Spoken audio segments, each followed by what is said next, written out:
Je m'appelle Sabrina Onana, j'ai 26 ans, je suis d'origine italo-camerounaise.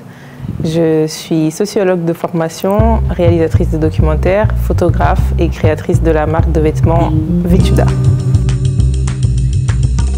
Le titre est tiré d'un verset biblique qui est le verset 5 du premier chapitre du livre Cantique des Cantiques.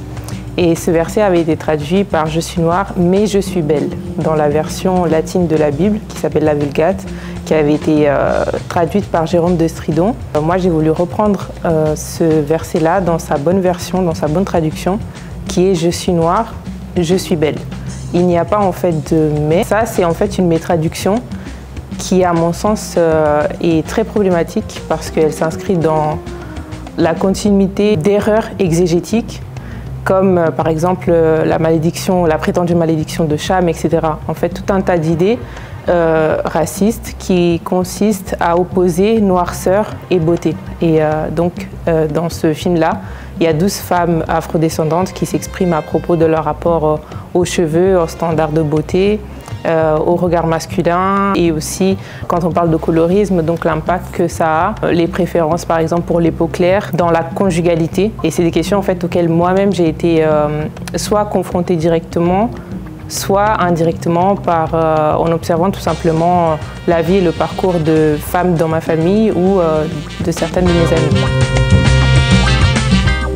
Les enfants de la diaspora, c'est mon dernier film et pourtant c'est mon premier court-métrage. Donc on peut considérer que j'ai fait les choses un peu à l'envers, mais bon, j'aime bien faire les choses à ma manière. C'est un film dans lequel je parle de plusieurs sujets.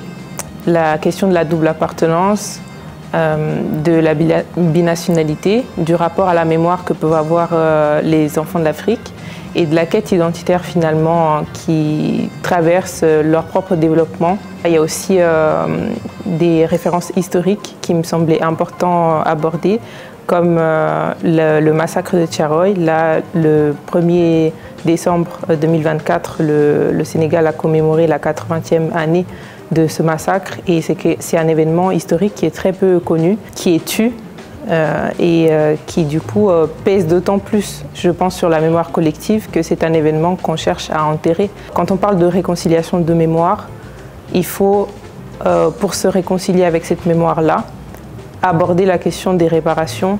Et la question des réparations et de la réconciliation ne peuvent exister que dans un contexte où la vérité est dite, l'ensemble de la vérité est dite.